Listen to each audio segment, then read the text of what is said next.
እርግጠኛ ሆኜ የምነግራችሁ ከምድራዊ ደስታ ከደቂቃዎች ቀጥሎ ሐዘን አለ። ይሁዳ ብሩን ተቀብሎ ወዲያው ምንድነው የገጠመው? ጸጸት። ከዚያስ ታንቆ መሞት። በዚህች ዓለም ከክርስቶስ ተለይተን ያገኘናቸው ደስታዎች ሁሉ አንቀው ይገሉናል። ምንም ትርጉም የለው። ራሳችን ከመግደል በቀር ዓለም የሰጠችው ደስታ ያሳድገናል ብላችሁ አታስቡ። እና ይሄ ሁሉ የሰውን ውድነቱን ነው የሚያመለክተው። ሰው ልጅ መደሰቱ ራሱ። ከቃሉ ጋር ናችሁ? ከቃሉ ጋር ናችሁ? ሰው ለምንድን ነው ስለ ሞት የሚፈራው? ሰው ለምን ሞት እንደሚፈራ ታውቃላችሁ? አትፈሩም?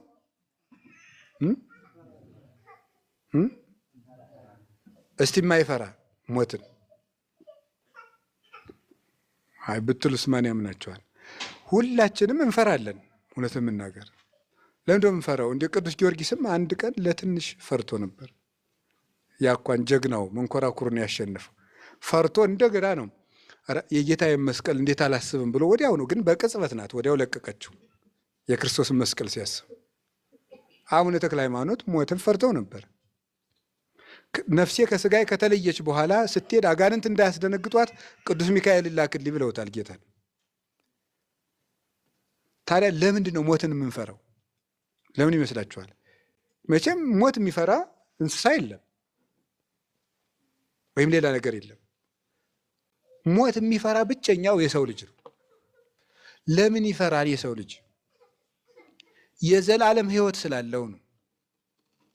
የዘላለም ሕይወት ስላለው ሞትን ይፈራል። ለምን?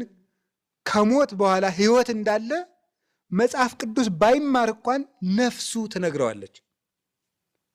አዋቂ ሆና የተፈጠረችው ነፍሱ ይህን እንድትነግረው ነው እውቀት የተሰጣት።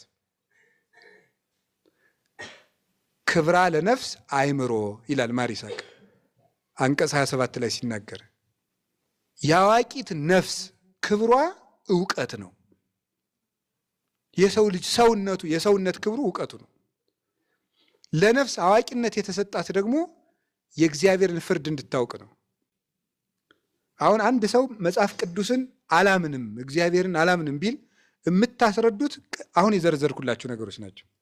መጽሐፍ ቅዱስን ዝግት አድርጋችሁ ታዲያ እግዚአብሔር ከሌለ ሃይማኖት ከሌለ ሰው ለምን እነዚህ ነገሮች ኖሩት ብላችሁ ጠይቁ። እነዚህ ደግሞ ያለ እምነት የሚመለሱ ጥያቄዎች አይደሉም። በእግዚአብሔር በማመን ብቻ ነው መልሳቸው የሚገኙ። እና የሰው ልጅ የሚያዝነው፣ የሚጨነቀው፣ የሚሰቃየው፣ ምን አሉኝ የሚለው፣ የሚያፍረው፣ የሚሸማቀቀው፣ የሚኩራራው፣ የሚፈነጥዘው፣ የሚደራጀው፣ ስግብግብነቱ፣ ፖለቲከኛነቱ ከየት የመጣ ነው? ከዚሁ የመጣ ነው። ለዘላለማዊነት የተሰጠውን ነገር በስግብግብነት ብቻዬን ልጠቀም በማለት ወንድሙን አላኖር ይላል። ከቃሉ ጋር ናችሁ? እግዚአብሔር ከሁላችን ጋር ይሁን። እንግዲህ ሰው ክቡር ፍጥረት ነው። እነዚህ ሁሉ ነገሮች የሚያሳዩኝ እኛ የተከበርን ፍጡራን መሆናችንን ነው። ልብስ ያለው ብቸኛ ፍጡር ሰው ነው። እውነት ለመናገር ልብስ ባለበንበስ የሚኖሩት ልብስ አይተው የማያውቁት በረሃ ውስጥ የሚኖሩት እንኳን